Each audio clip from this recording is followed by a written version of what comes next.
दोस्तों, Samajwadi IAS channel में आप सभी का बहुत बहुत स्वागत है। और आज हम यूरोप महाद्वीप से संबंधित उसके औद्योगिक प्रदेश और कृषि जलवायु प्रदेश के बारे में पढ़ेंगे।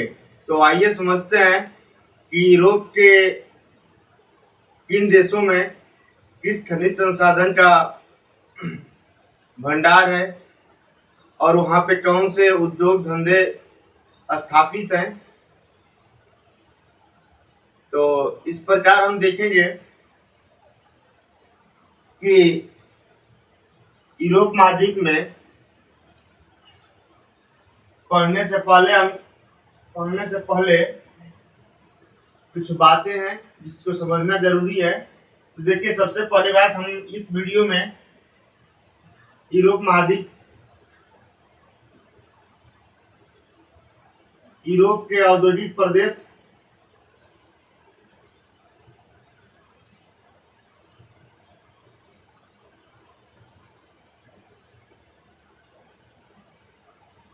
के बारे में पढ़ेंगे और उसके साथ प्लस कृषि और जलवायु प्रदेश के बारे में पढ़ेंगे। जलवायु एवं कृषि प्रदेश,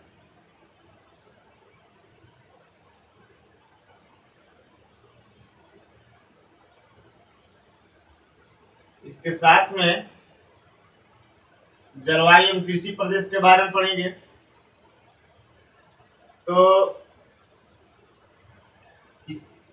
तो हम देखेंगे यूरोप के औद्योगिक प्रदेश।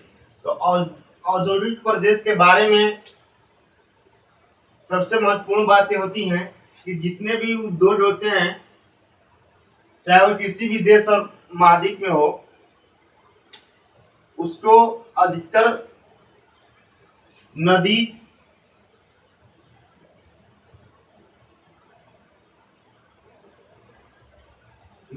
सागर,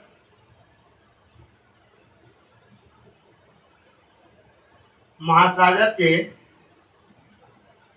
तट पर ही स्थापित किया जाता है।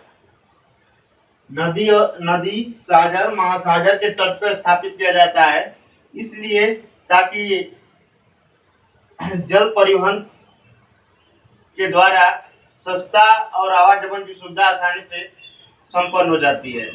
तो ये जल मार्ग के द्वारा सामानों का आयात करना है, निर्यात करना है। उसके बाद से ये जो जल परिवहन है, यह स्थल मार्ग और वायु मार्ग की अपेक्षा स्थल जल मार्ग जो है सबसे सस्ता माना जाता है।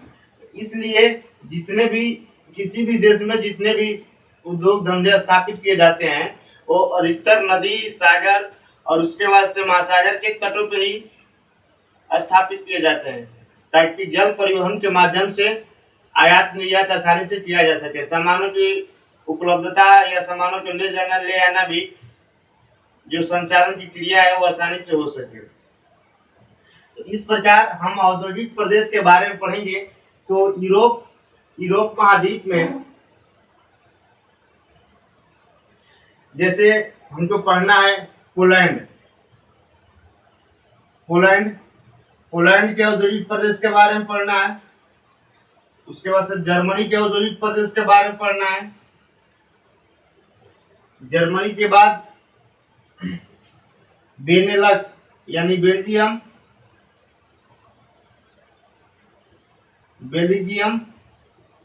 और बेल्जियम के बाद नीदरलैंड,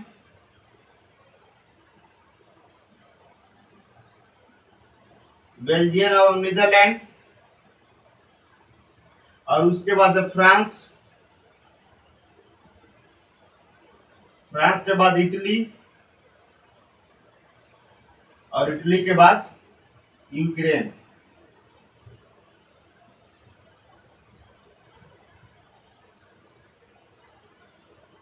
तो मुख्य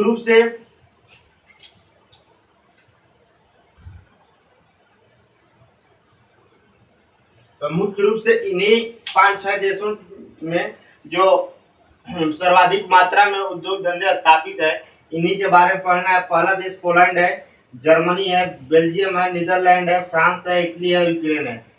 तो हम इस प्रकार देख लिए कि यूरोप के औद्योगिक प्रदेश के साथ साथ हम जलवायु किसी प्रदेश का भी अध्ययन करेंगे साथ साथ, जैसे किस अक्षांश के बीच में कैसी जलवायु स्थिति है, भूमध्यसागरीय जलवायु प्रदेश है, टुंड्रा प्रदेश है, ये विषुवत-रेखीय जलवायु है, तो उसका भी अध्ययन कर लेंगे।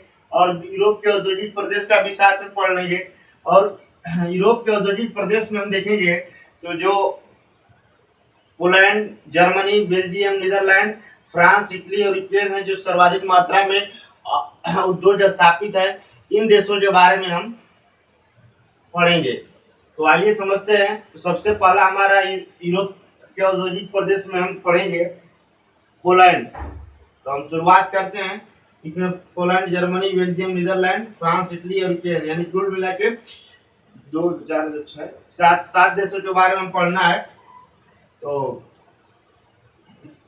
इसके बाद से हम देखते हैं। तो हमारा सबसे पहला हम लेके शुरुआत कर रहे हैं पोलैंड के औद्योगिक प्रदेश। तो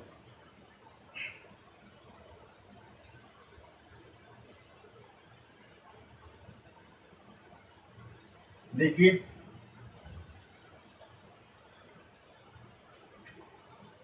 तो सबसे पहला पॉइंट है पोलैंड।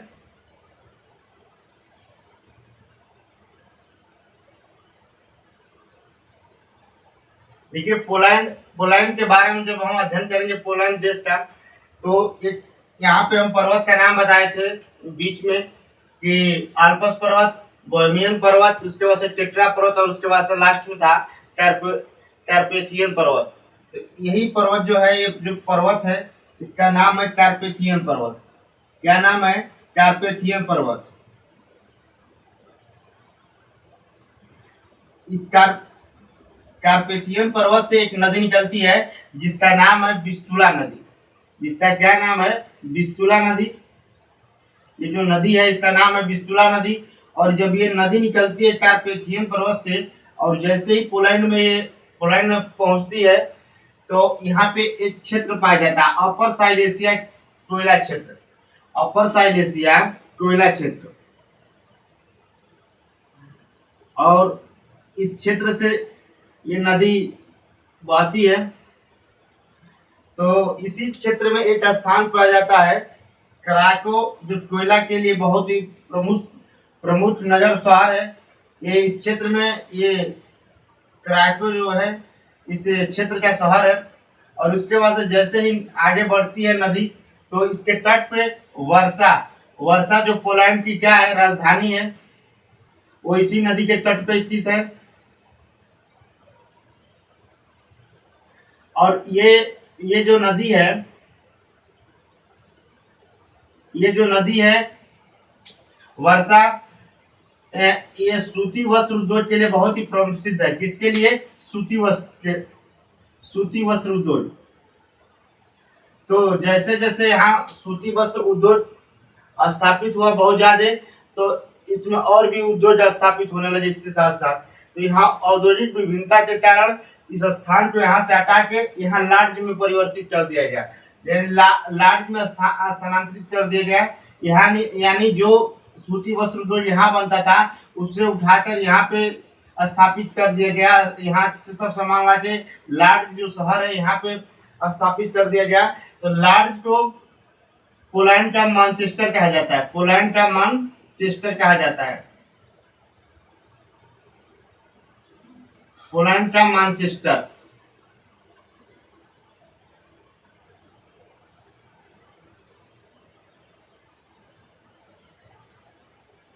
तो पोलैंड का मैनचेस्टर है लार्ज। तो उसके बाद से जैसे नदी निकलती है, आगे बढ़ती है, तो एक बंदरगाह पाया जाता है पोलैंड का, जिसका नाम है जी डॉन्स ये बंदरगाह है। और ये बंदरगाह, और उसके बाद से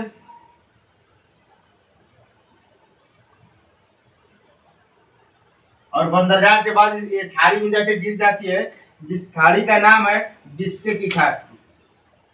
सॉरी डैंजिंग की खाड़ी, डैंजिंग की खाड़ी नाम है इसका।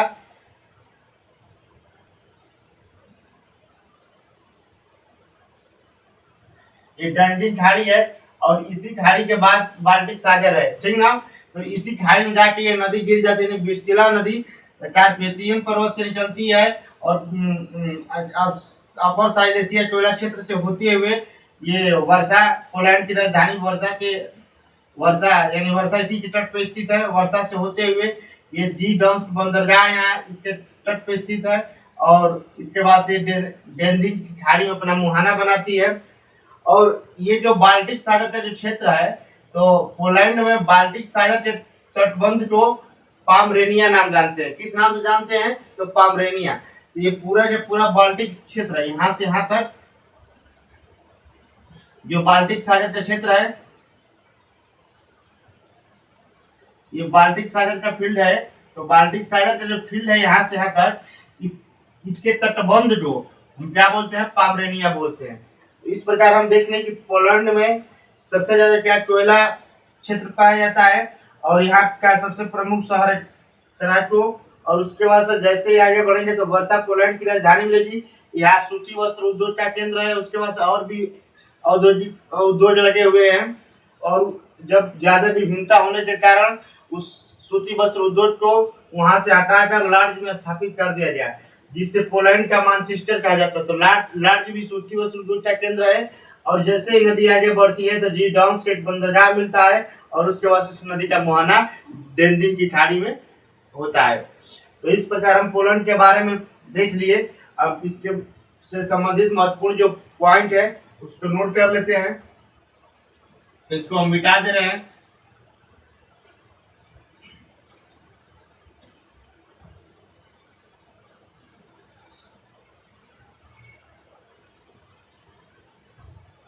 देखिए हमने बताया कि पोलैंड में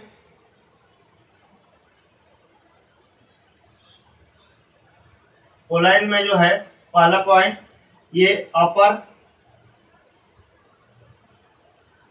साइलेसिया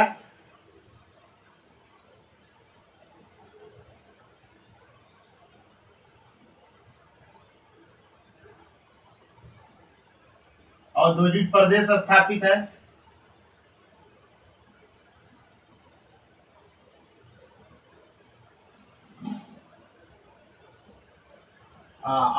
पोलैंड में अपर साइलेसिया औद्योगिक प्रदेश स्थित है। उसके बाद से दूसरा पॉइंट है कि अपर साइलेसिया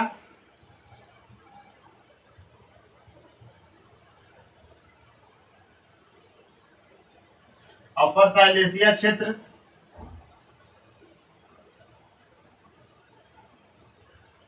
अपर साइलेसिया कोयला क्षेत्र के लिए महत्वपूर्ण है। किसके लिए महत्वपूर्ण है? तो कोयला के लिए। अब उसके बाद से इसके आगे बढ़ेंगे, इसका प्रमुख इस क्षेत्र में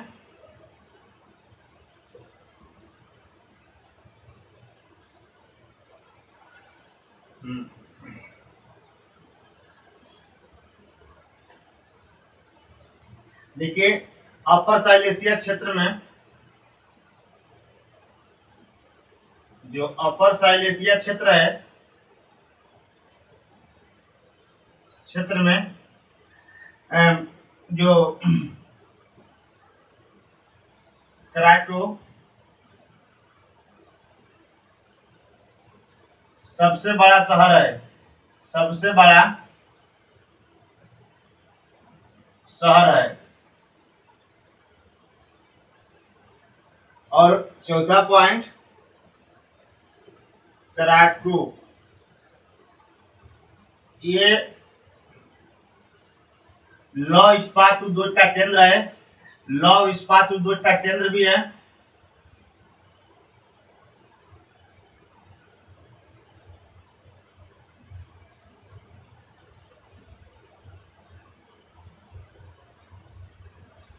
उसके बाद से पांचवा पॉइंट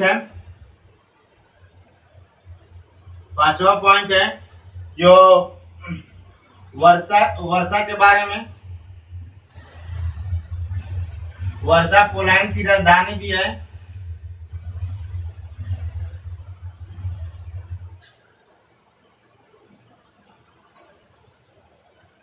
और उसके बाद से ये सूती वस्त्र उद्योग का केंद्र भी है।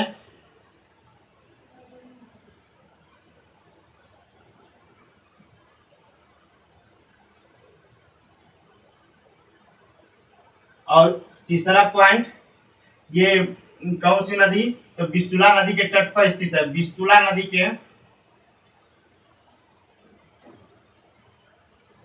तट पर स्थित है।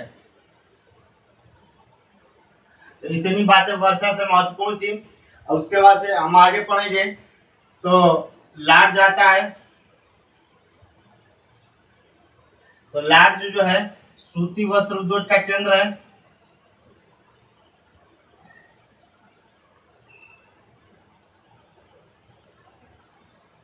और उसके बाद से इसे पोलैंड का मैनचेस्टर कहा जाता है। क्या कहा जाता है? पोलैंड का मैनचेस्टर।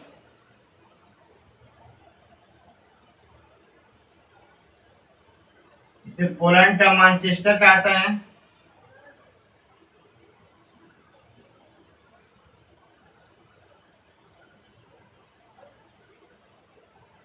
और उसके बाद से देखिए, इस प्रकार हम इसमें देख लिए कि अपर साइलेशिया औद्योगिक प्रदेश स्थित है। अपर साइलेशिया जो कोयला क्षेत्र महत्वपूर्ण है, कोयला क्षेत्र के लिए महत्वपूर्ण है। अपर साइलेशिया क्षेत्र में कराकू सबसे बड़ा शहर है और ये शहर लौह इस्पात उद्योग का केंद्र है। पांचवा पॉइंट है वर्षा। वर्षा जो पोलैंड की राजधानी है। दूसरा पॉइंट है सूती वस्त्र उद्योग का केंद्र है। और इसमें नेक्स्ट पॉइंट है विस्तुला नदी के तट पे स्थित है। उसके बाद से लाट जो शहर है ये सूती वस्त्र उद्योग का केंद्र है और पोलैंड का इसे मैनचेस्टर भी कहा जाता है। ठीक, इसके बाद से जो महत्वपूर्ण पॉइंट है उसको देख लेते हैं। 6 हो गया, 7वां हम देखते हैं। तो 7वां जो है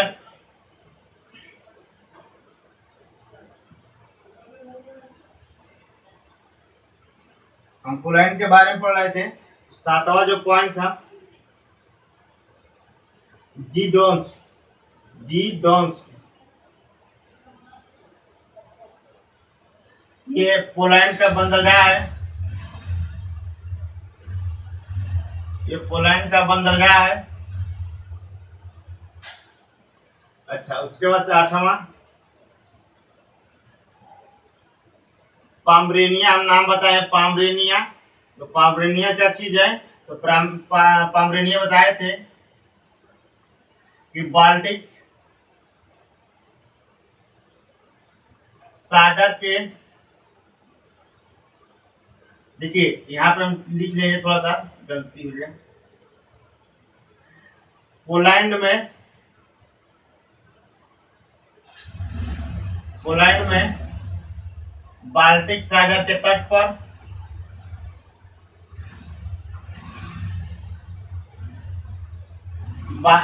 पोलैंड में बाल्टिक सागर के तटबंध को पाम्ब्रेनिया कहते हैं। ठीक ना? क्या कहते हैं? तो पाम्ब्रेनिया कहते हैं।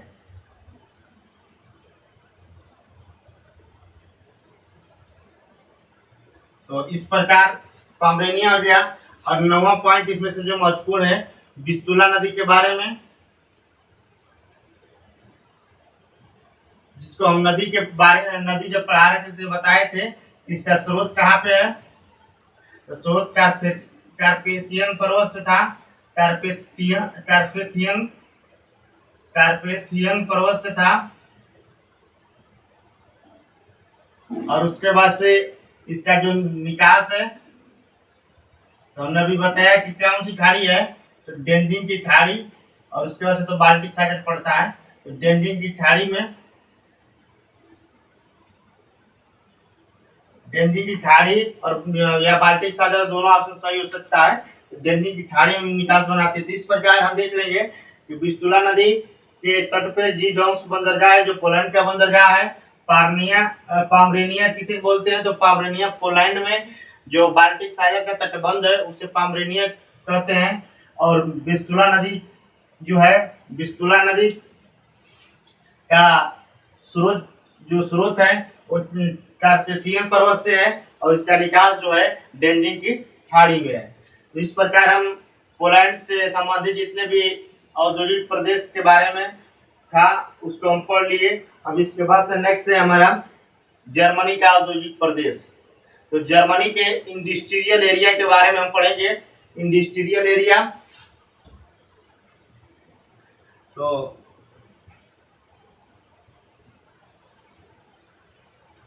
इसके लिए सबसे पहले हमें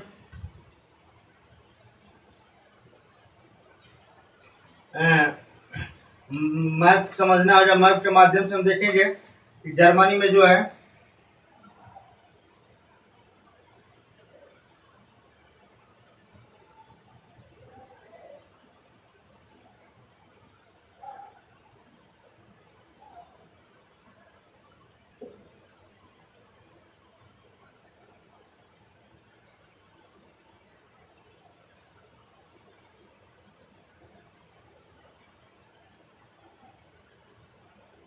देखिए यहाँ ये जर्मनी है और इस जर्मनी से इस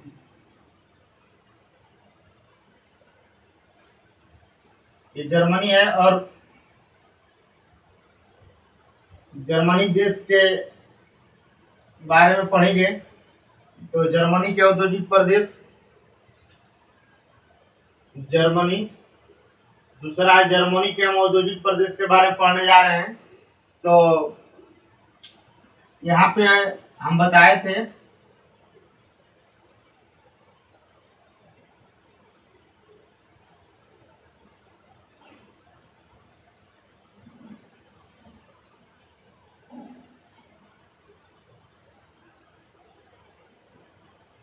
यहाँ पे आल्प्स पर्वत है और यहाँ पे बोहेमियन पर्वत है और उसके बाद यहाँ पे टेट्रा पर्वत है और यहाँ पे कार्पेथियन पर्वत है। ठीक, यही बताए थे हम पर्वतों के बारे में नीचे। तो यहाँ टेट्रा पर्वत से एक नदी निकलती है जिसका मुहाना बनता है बाल्टिक सागर में।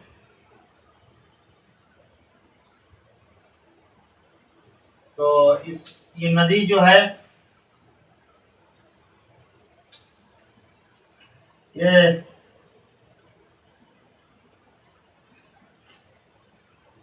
इस नदी का नाम है ओडर नदी।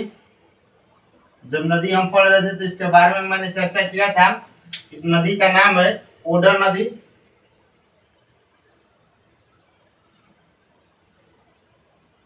और उसके बाद जब जर्मनी में हम प्रवेश करेंगे तो यहाँ पे देखेंगे ये यहाँ पे एक नहर है जिसका नाम है कील नहर। क्या नाम है? कील नहर नाम है। ये उत्तरी बाल्टिक सागर को उत्तरी सागर से जोड़ती है। और उसके बाद जैसे फिर आगे बढ़ेंगे तो हम देखेंगे कि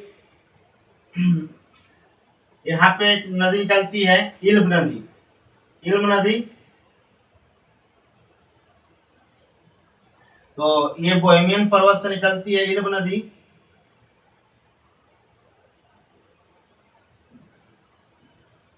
और यहाँ एक बंदरगाह है।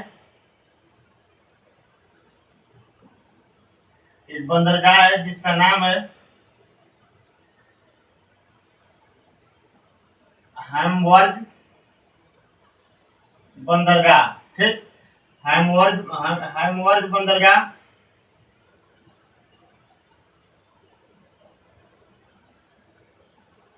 और उसके बाद से यहाँ साक्सनी कोयला क्षेत्र पाया जाता है। यहाँ पे एक क्षेत्र है, ये जैसे ही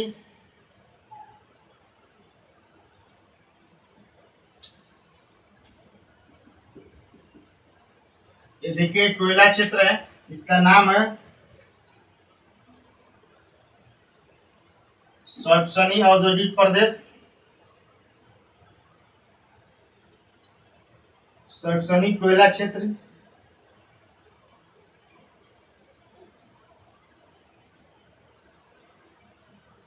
और इसी में एक शहर है,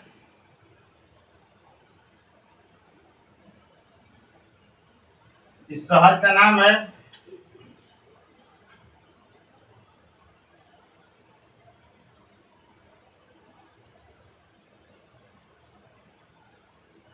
इस शहर को के संपदसी कहते हैं। इसका नाम है कार्ल मार्क्स।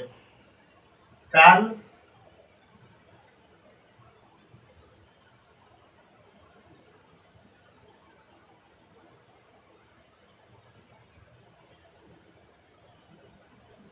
Karl Marx.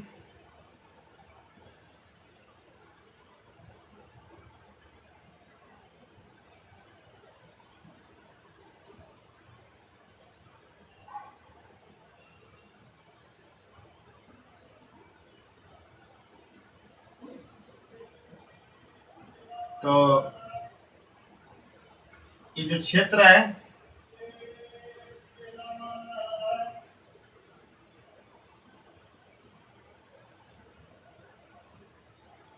ये सक्सनी कोयला क्षेत्र है।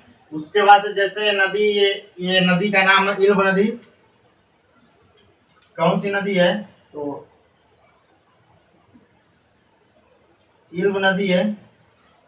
और जैसे नदी ये जर्मनी में प्रवेश करती है तो ये सैक्सनी कोयला क्षेत्र मिलता है। और यहाँ पे एक सबसे बड़ा नगर है कार्ल मार्क्स। तो कार्ल मार्क्स जो नगर है, शहर है, उससे जब आगे जैसे निकलती है कोयला क्षेत्र से होते हुए, सैक्सनी कोयला क्षेत्र से, तो आगे 3 शहर मिलते हैं जिनका नाम है ड्रेसडन, लिप्जिंग और उसके बाद से जीना। इसके तट पर 3 शहर मिलते हैं। पहला है लिप्जिंग, सॉरी, पहला है ड्रेसडन, ड्रेसडन, और दूसरा है लिप्जिंग।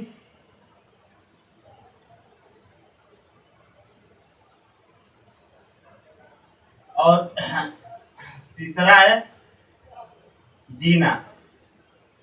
तो जीना में कैमरा और लेंस के लिए बहुत ही प्रसिद्ध है। और लिप्जिंग में जो है, लिप्जिंग में लेंस तथा ग्लास, और यहाँ पे जो है चीनी मिट्टी के बर्तन बनते हैं। तो ड्रेसडन में चीनी मिट्टी के लिए प्रसिद्ध है, ये लेंस और ग्लास के लिए। और जीना जो है कैमरे और रील्स के लिए बहुत ही प्रसिद्ध है। उसके बाद से बंदरगाह है हैम्बर्ग बंदरगाह।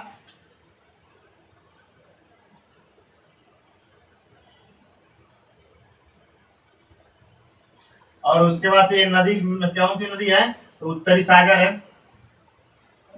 उसके बाद से एक नदी निकलती है यहाँ से, उसका नाम है राइन नदी। आल्प्स पर्वत से निकलती है राइन नदी। तो राइन नदी के बारे में हम देख लेते हैं।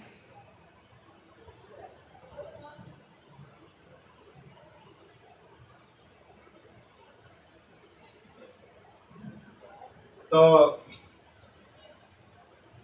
राइन नदी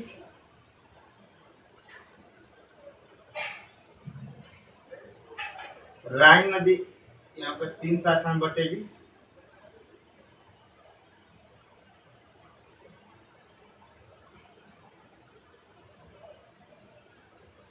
देखिए, ये राइन नदी है, इस नदी का नाम है राइन नदी।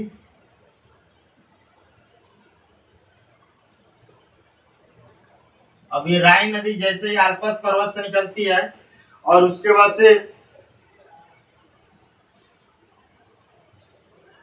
और आल्प्स पर्वत से निकलती है, यहाँ से एक नदी और निकलती है।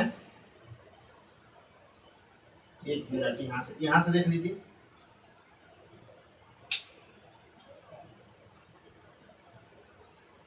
ये राइन नदी हो गया।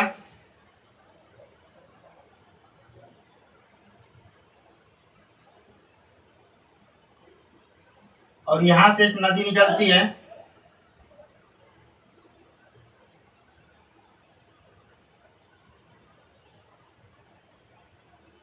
एक मिनट रुक जाइए, थोड़ा सा स्पेस कम पड़ गया है, इसको बना देते हैं।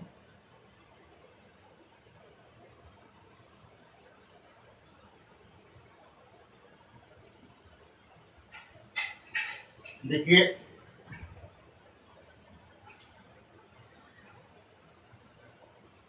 बोहेमियन पर्वत के बाद है आल्प्स आल्प्स पर्वत। तो आल्प्स पर्वत जो है, इससे एक नदी निकलती है जिसका नाम है वेजर नदी। इस नदी का नाम है वेजर नदी। और ये जहाँ पे मुहाना बनाती है, यहाँ पे एक बंदरगाह है जिस बंदरगाह का नाम है ब्रेमेन बंदरगाह। कौन सा बंदरगाह है? तो ब्रेमेन बंदरगाह है।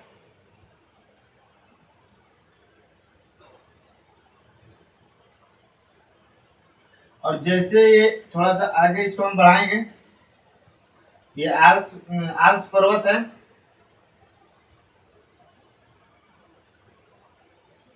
ये आल्स माउंटेन है।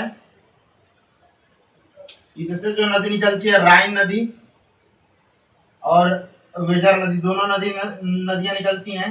तो वेजर नदी भी जाके उत्तरी सागर में ब्रेमेन बंदरगाह के पास बाद ये मुहाना बना लेती है। और उसके बाद से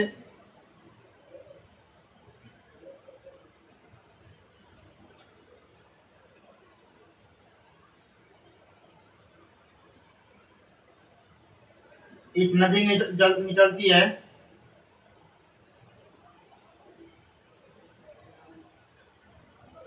तो उसका नाम है राइन नदी। क्या नाम है? तो राइन नदी इसका नाम है।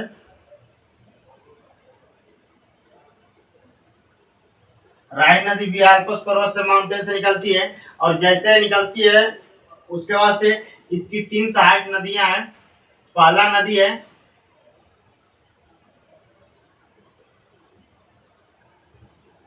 इसका नाम है रूर नदी।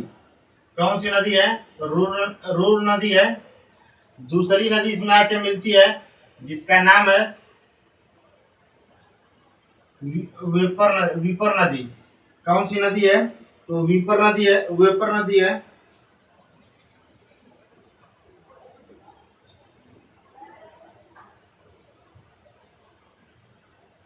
तो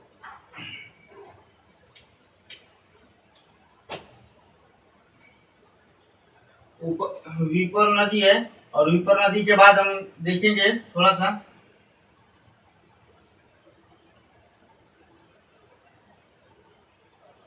वीपर नदी है। और उसके बाद से नीचे एक तीसरी नदी है जिस नदी का नाम है मेन नदी। कौन सी नदी है? मेन नदी।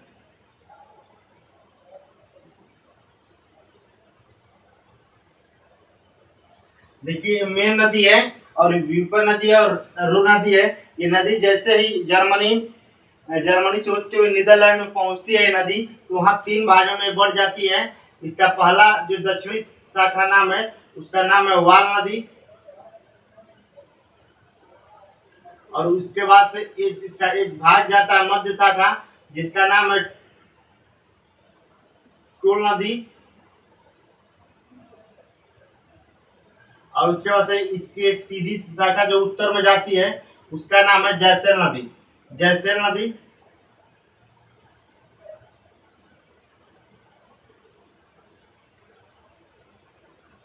तो ये तो राइन नदी 3 शाखाओं में बढ़ जाती है। लेकिन जर्मनी में जब तक ये नदी रहती है तो इसमें 3 नदियां आके समाहित होती हैं। तो 3 नदियां कौन सी है? रूर नदी, वीपर नदी और मेन नदी। रूर नदी जो सबसे राइन की सबसे छोटी सहायक नदी है और मेन नदी राइन की सबसे लंबी सहायक नदी है। उसके बाद से ऊपर नदी है, तो ऊपर नदी जो मध्य की दूसरी सहायक नदी है। अच्छा, यहाँ पे एक देखिए रूर नदी जो है, यहाँ पे एक औद्योगिक प्रदेश पाया जाता है। तो इसे बोलते हैं इसके तट पे एशियन का औद्योगिक प्रदेश, एशियन औद्योगिक प्रदेश। और इसके इसके इसके 2 क्षेत्र हैं, 2 शहर है। एक का नाम है डर्टमंड, इसका नाम है यहाँ पे डर्टमंड। डर्टमंड। और डर्टमंड के बाद दूसरा है डुइसबर्ग। क्या है? तो डुइसबर्ग है।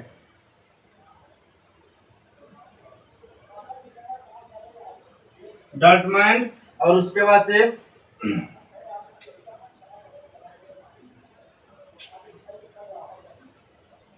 डुइसबर्ग है। और वीपर नदी के हम देखेंगे तट पे, तो यहाँ पे दो शहर यहाँ भी हैं। एक का नाम है वुपरटेल, ऊपरटल, यहाँ पे इसके तट पे है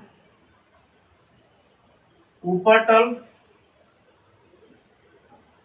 और नीचे वाला जो है उसका नाम है क्रीफील्ड।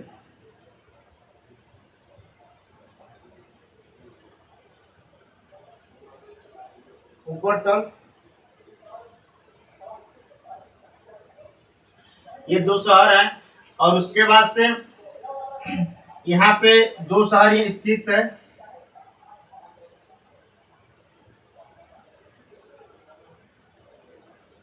यहाँ पे दो शहर है, एक का नाम है म्यूनिच, म्यूनिक, एक का शहर का नाम है म्यूनिक।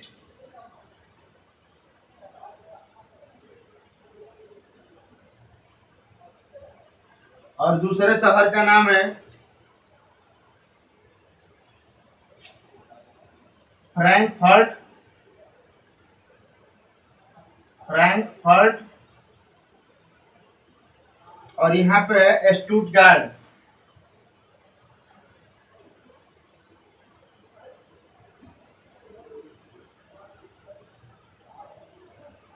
तो स्टुटगार्ट है, ये राइन नदी है, और सॉरी मेन नदी है। मेन नदी पे दो शहर स्थित है, म्यूनिच, म्यूनिक, और उसके बाद से क्या है, म्यूनिक के बाद फ्रैंकफर्ट है। उसके बाद से वीपर नदी के तट पे दो शहर स्थित हैं, वुपरटल और क्रीफील्ड। और रूर नदी के में एक क्षेत्र है एसन, इसेन, इसेन औद्योगिक प्रदेश, इसेन के में दो शहर स्थित हैं, डटमांड और डुइसबर्ग।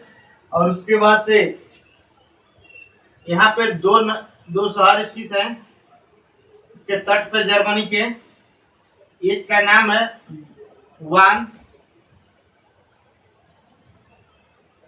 और दूसरे का नाम है टोलेन। ये दोनों शहरों से होते हुए आगे बढ़ती है। तो इस प्रकार हम देख लिए कि जर्मनी में अंतर्गत तीन नदियां हैं ऊपर की तरफ, जैसे ऊपर की तरफ टेक्ट्रा पर्वत से ओडर नदी निकलती है, जो इसके सीमा से बहती हुई निकल जाती है।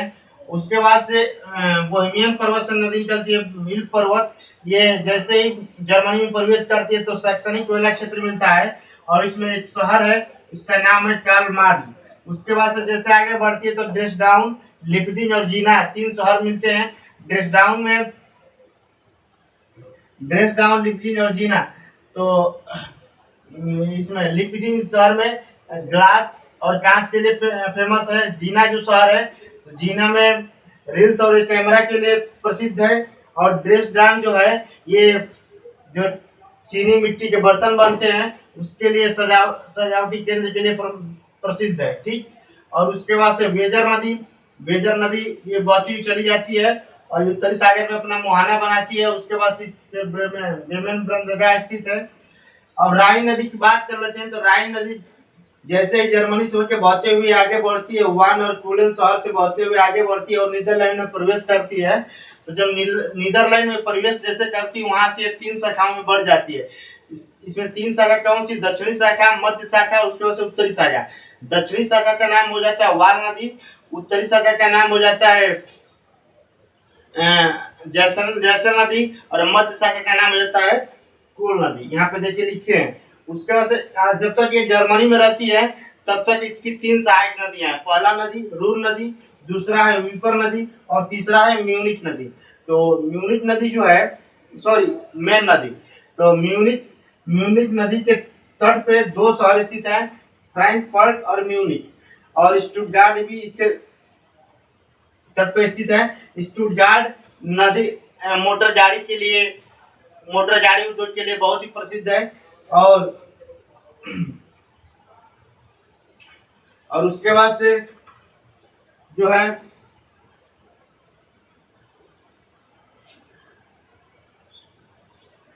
और फ्रैंकफर्ट जो है जलयान उद्योग के लिए प्रसिद्ध है, ये मोटर गाड़ी उद्योग के लिए प्रसिद्ध है, और म्यूनिच जो है म्यूजिकल म्यूजिकल जो इंस्ट्रूमेंट होते हैं, संगीत वाले वाद्य यंत्र, उसके लिए प्रसिद्ध है। तो यहाँ देखिए 3 शहर हैं और तीनों बहुत प्रसिद्ध हैं। स्टुटगार्ट किसके लिए, तो मोटर गाड़ी उद्योग के लिए। म्यूनिच किसके लिए, तो म्यूजिकल म्यूजिकल इंस्ट्रूमेंट के लिए। और फ्रैंकफर्ट जो है जलयान उद्योग के लिए। ठीक, उसके बाद से जैसे हम आगे बढ़ेंगे तो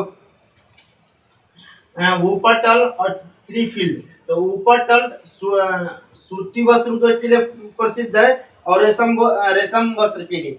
ये सूती वस्त्र उद्योग और रेशम वस्त्र उद्योग के लिए वुपर्टल प्रसिद्ध है। और ट्रीफिल्ड किसके लिए प्रसिद्ध है, तो ट्रीफिल्ड जो है ऊनी वस्त्र के लिए प्रसिद्ध है। यानी दोनों शहर ऊपर नदी के तट पर स्थित हैं और ये दोनों शहर ये ऊन के लिए और ये सूती और रेशम दोनों के लिए प्रसिद्ध है। ठीक, अब आते हैं रूर नदी। यहाँ ईसेन औद्योगिक प्रदेश है। यहाँ डटमंड और डुइसबर्ग में लौ इस्पात उद्योग का केंद्र है और ये कोयला क्षेत्र है। एसन कोयला क्षेत्र है और यहाँ कोयला क्षेत्र है, यहाँ पे लौ इस्पात उद्योग के केंद्र है। तो इस प्रकार हम जर्मन के जो औद्योगिक प्रदेश हैं, नदियों के किनारे उद्योग लगे हुए हैं, उससे संबंधित हमने पूरे मैप के माध्यम से डिस्क्राइब किया। अब इसके बाद से जो इससे संबंधित महत्वपूर्ण वन लीनियर पॉइंट के रूप में है उसे देख लेते हैं। तो सबसे पहला पॉइंट है ये जर्मनी के औद्योगिक प्रदेश में। तो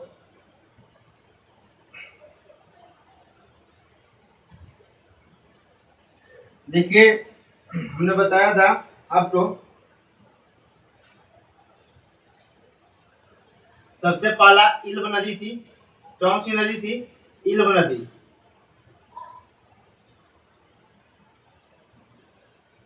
तो इल्ब नदी के बारे में हम चर्चा किए थे थोड़ा कि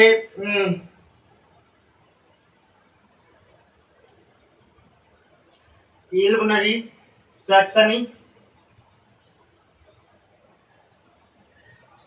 कोयला क्षेत्र,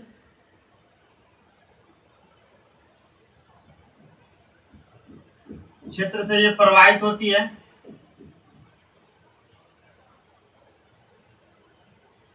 अच्छा, दूसरी बात,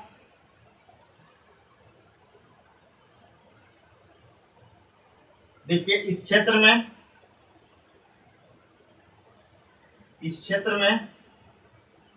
कार्ल मार्ट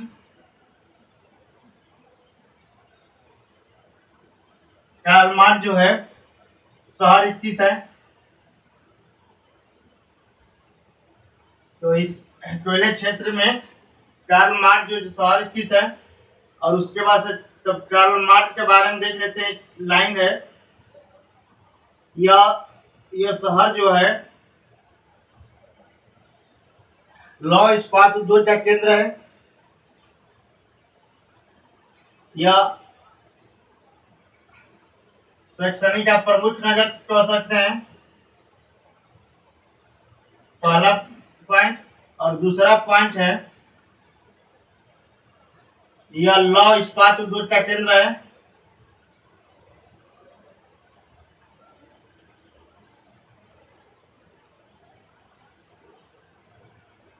कितना हो गया, अच्छा। उसके बाद से हम आगे बढ़ेंगे तो इसमें एक नदी थी, एक स्थान था ड्रेसडेन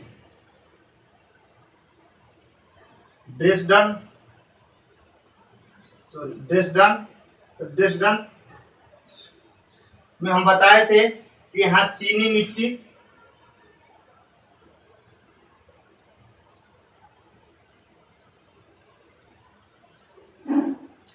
से निर्मित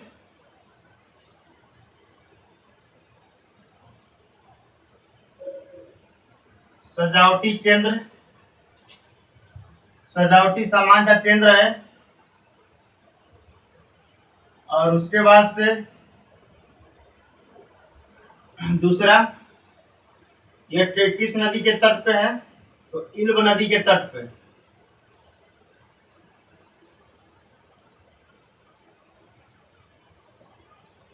इल्ब नदी के तट पर स्थित है। ठीक, अब इसके बाद से ड्रेसडेन के बाद शहर है लिपजिंग। लिपजिंग भी इल्ब नदी के तट पर स्थित है। पहली बात। दूसरा पॉइंट इसमें का है महत्वपूर्ण, यह ग्लास और कांच के लिए, ग्लास एवं शीशे ग्लास एवं लेंस के लिए, महत्वपूर्ण है। तो ग्लास एवं लेंस के उद्योग जो यहाँ पे पाए जाते हैं। उसके बाद से हमने शहर बताया था ड्रेस लिपजिंग, उसके बाद से जीना, जो जीना शहर थी, जीना में रील्स तथा कैमरे का उद्योग केंद्र है।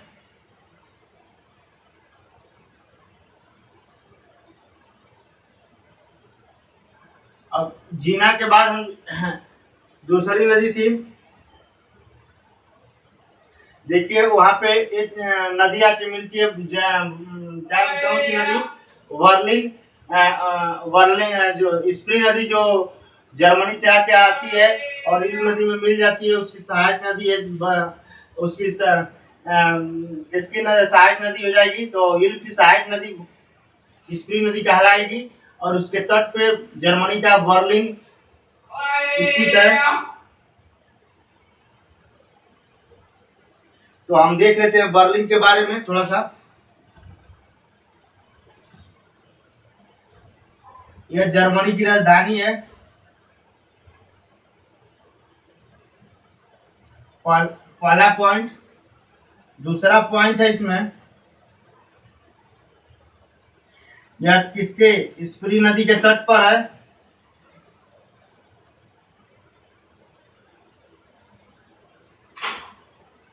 तीसरा पॉइंट है, इसे जर्मनी की फैशन नगरी कहते हैं।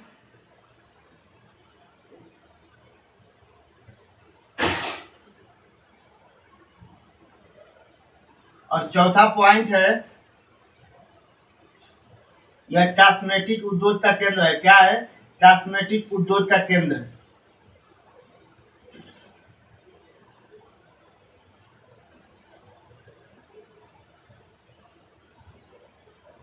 तो इस प्रकार हम देख लेंगे कि जो बर्लिन शहर है जिससे स्प्री नदी होके जाती है, तो ये जर्मनी की राजधानी है, स्प्री नदी के तट पर स्थित है और जर्मनी की फैशन नगरी से कहा जाता है और कॉस्मेटिक उद्योग का केंद्र है। तो इस प्रकार इल्ब नदी से संबंधित जितने भी महत्वपूर्ण पॉइंट थे उसे हमने देख लिया। अब उसके बाद से नेक्स्ट नदी है वेजर नदी। और तो वेजर नदी में बस एक पॉइंट महत्वपूर्ण है कि इसका जो प्रमुख बंदरगाह ब्रेमेन बंदरगाह है, तो उसको हम नोट कर लेते हैं।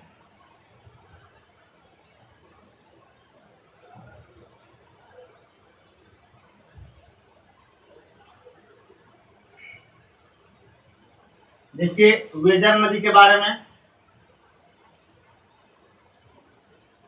तो वेजर नदी, देखिए एक चीज और छूट गया, पहले उसे हम देख लेते हैं। हैम्बर्ग ये जर्मनी का बंदरगाह है, ये पूर्वी जर्मनी का बंदरगाह है।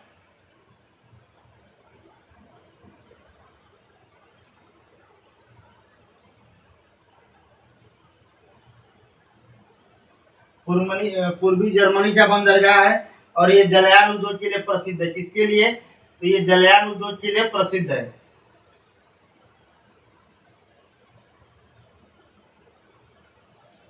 जलयान उद्योग का केंद्र है।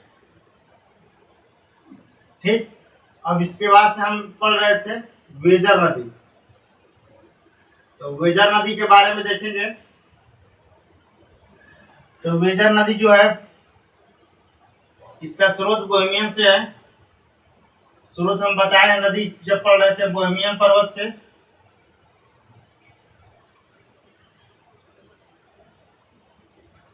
और निकास बाल्टिक सागर, सॉरी उत्तरी सागर में।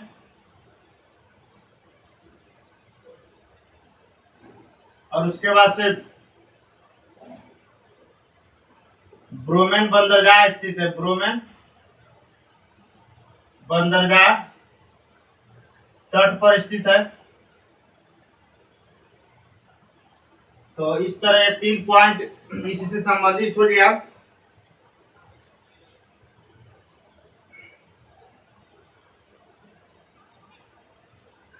तो ब्रोमेन ब्रोमेन के बारे में हम देख लेते हैं। तो ब्रोमेन जो है हमें यहाँ यूरोप के उत्तरी क्षेत्र में, यूरोप के उत्तरी मैदान में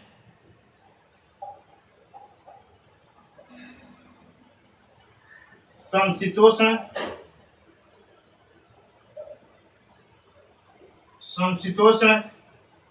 मुलायम वन पाए जाते हैं।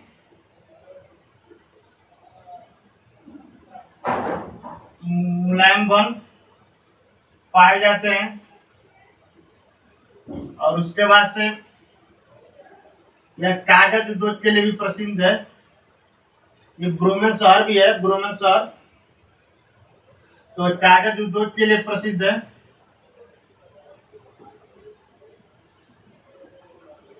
और ब्रोमेन बंदरगाह भी है, दोनों है। तो अब इसके बाद से नेक्स्ट पॉइंट है राइन नदी। तो राइन नदी के बारे में हम देख लेते हैं।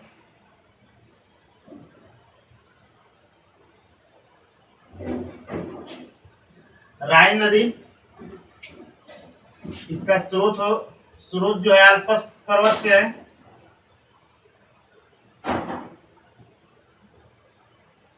और उसके बाद से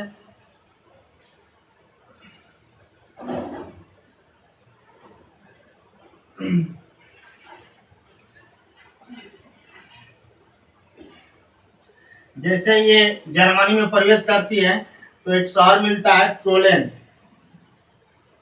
कोलेन जर्मनी में, कोलेन में जो है लिग्नाइट कोयला क्षेत्र पाया जाता है। लिग्नाइट कोयला क्षेत्र है।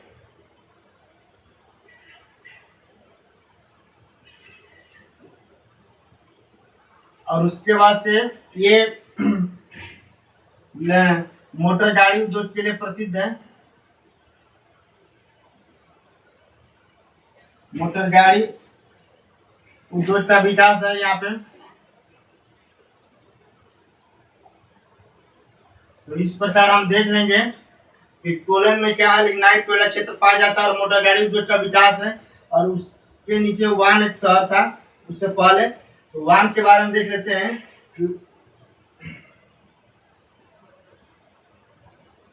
नहीं सॉरी, वान इसके तट पर स्थित है। वान राइन के तट पर स्थित है।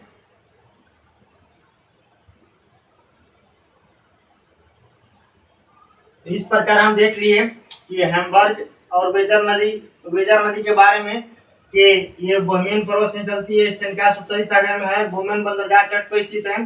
बोमेन जो शहर है, इस शहर में यूरोप के उत्तरी मैदान में समशीतोष्ण मुलायम वन पाए जाते हैं। और यहाँ पे कागज उद्योग का केंद्र भी है। पेपर सबसे ज्यादा बनता है। उसके बाद से राइन नदी जो अल्प्स पर्वत से निकलती है। और ये इसके शहर है जो कोलन, ये लिग्नाइट कोयला क्षेत्र पाया जाता है। और मोटर गाड़ी उद्योग का विकास हुआ है। वान जो शहर है ये राइन के तट पे स्थित है। इसके बाद से जो महत्वपूर्ण पॉइंट है राइन नदी के बाद, अब राइन नदी जैसे ही कोलन और वान से आगे बढ़ती है, इसमें जर्मनी में इससे 3 सहायक नदियां मिलती हैं इससे आके। तो तीनों नदियों के बारे में देख लेते हैं।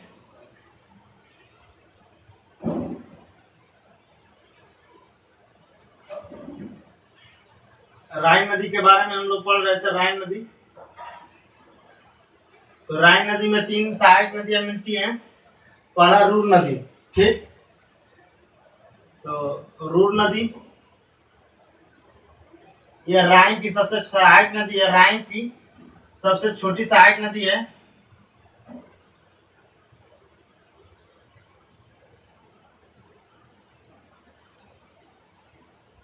अच्छा, एक कोयले के भंडार के लिए महत्वपूर्ण नदी है कोयला भंडार। एक कोयला भंडार के लिए महत्वपूर्ण है।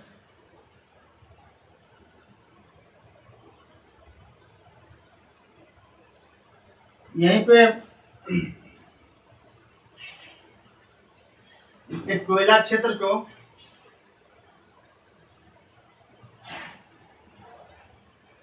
इसके कोयला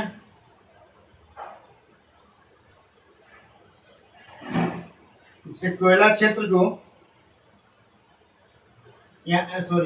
रूर नदी के कोयले को रूर विस्टोफिला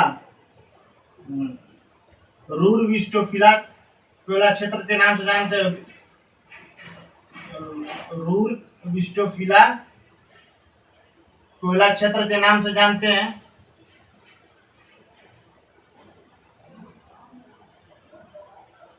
और उसके बाद से है कि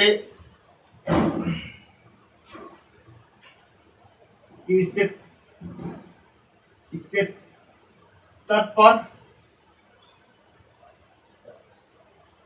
जर्मनी का सबसे बड़ा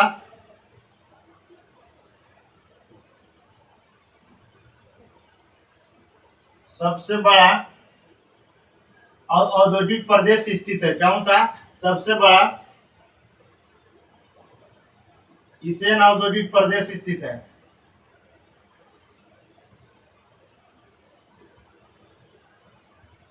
क्या? ईसेन औद्योगिक प्रदेश स्थित है, ठीक। अब उसके बाद से देखिए, रूर नदी के बाद हम दूसरी थोड़ा सा हम यहाँ पहले पढ़ लेंगे ईसेन औद्योगिक प्रदेश के बारे में।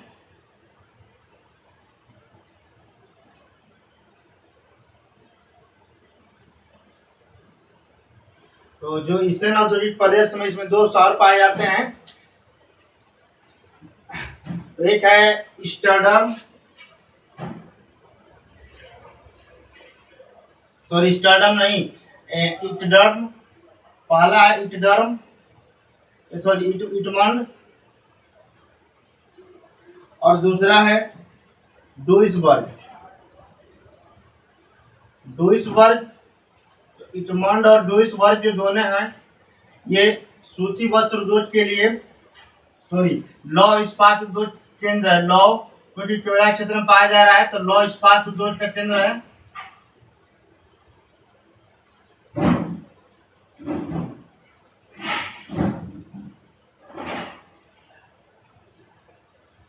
और उसके बाद से डटमंड और डुइसबर्ग।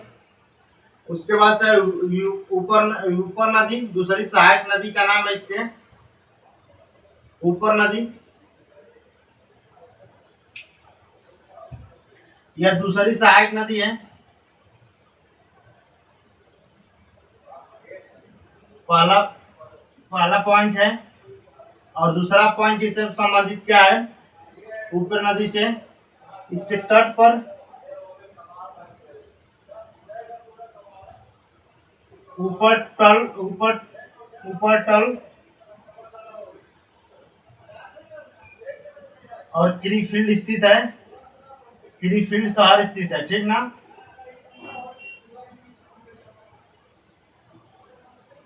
तो ऊपर तल के बारे में देख लेते हैं।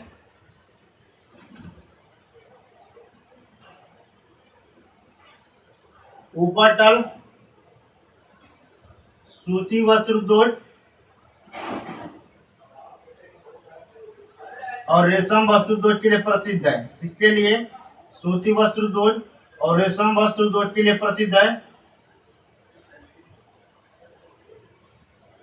और तीसरा क्रीफील्ड। क्रीफील्ड जो शहर है ये किसके लिए प्रसिद्ध है? तो ये ऊनी वस्त्र उद्योग के लिए प्रसिद्ध है। ऊनी वस्त्र उद्योग के लिए प्रसिद्ध है, यह केंद्र है। तो इस प्रकार देख रहे हैं कि ऊपर नदी दूसरी सहायक नदी है और इसके तट पर ऊपरटल और क्रीफील्ड शहर स्थित है। ये ऊपरटल सूती वस्त्र उद्योग और रेशम वस्त्र उद्योग का केंद्र है और क्रीफील्ड जो है ऊनी वस्त्र उद्योग का केंद्र है। इससे औद्योगिक प्रदेश में हम देखा कि दो शहर हैं, डॉर्टमंड और डुइसबर्ग। डॉर्टमंड और डुइसबर्ग जो है लौह इस्पात उद्योग का केंद्र है और जो इसेन औद्योगिक प्रदेश है पूरा कोयला का क्षेत्र पाया जाता है।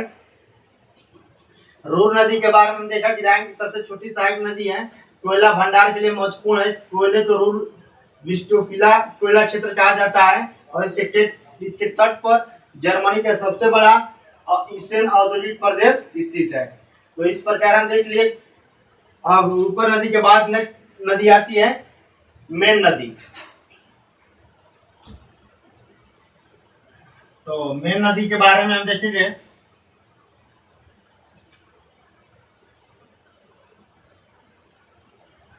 तो मेन नदी है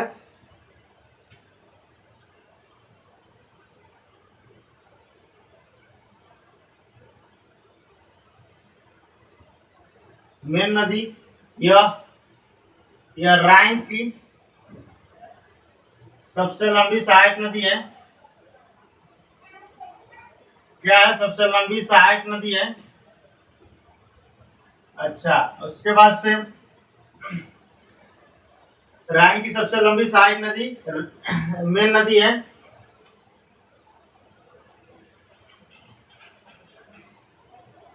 इसके तट पर जो शहर स्थित है तो उससे संबंधित हम देख लेते हैं। पहला है फ्रैंकफर्ट।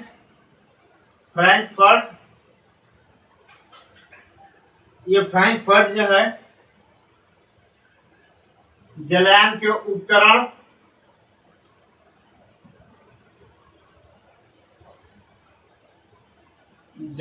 उपकरण तथा मरम्मत के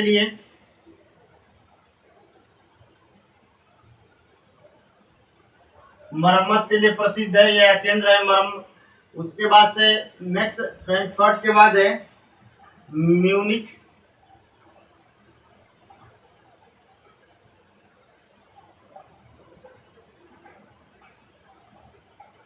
तो म्यूनिक जो है, म्यूनिक ये म्यूजिकल म्यूजिकल वाद्य यंत्र के लिए प्रसिद्ध है, यानी म्यूजिकल वाद्य यंत्र का केंद्र है। और म्यूनिक के बाद एक है स्टुटगार्ट जो है मोटर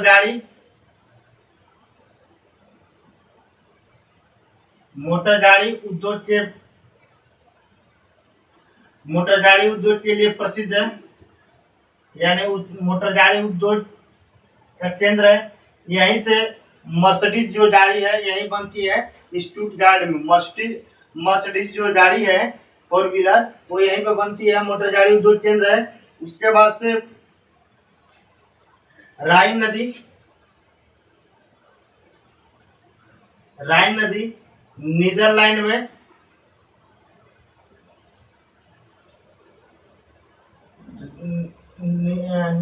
में 3 शाखा में बढ़ जाती है।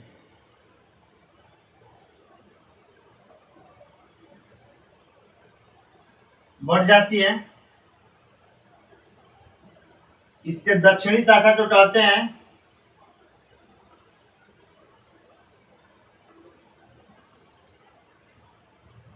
दक्षिणी शाखा का नाम है वाल नदी। कौन सी नदी? वाल नदी। मध्य शाखा का नाम है कोल नदी। और उसके बाद से उत्तरी शाखा का नाम है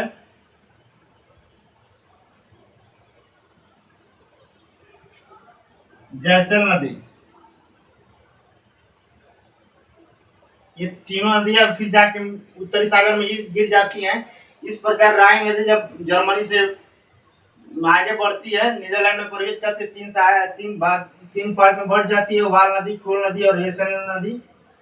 और यहाँ पे मेन नदी राइन की सबसे लंबी नदी है और मेन नदी के तट पे 3 शहर स्थित है। फ्रैंकफर्ट ये जलयान के उपकरण मरम्मत का केंद्र है। उसके बाद से म्यूनिक जो है म्यूजिकल वाद्य यंत्र का केंद्र है और स्टुटगार्ट जो है मोटर गाड़ी उद्योग का केंद्र है। तो इस प्रकार हम आज के वीडियो में पोलैंड के औद्योगिक प्रदेश और खनिज संसाधन के बारे में पढ़े हैं और उसके बाद से जर्मनी के औद्योगिक प्रदेश के बारे में। और जो शेष बचे हैं औद्योगिक प्रदेश जैसे फ्रांस, बेल्जियम, नीदरलैंड और इटली और उसके बाद से यूक्रेन, तो उसके नेक्स्ट वीडियो में हम पढ़ेंगे। तो आज के लिए इतना ही, धन्यवाद।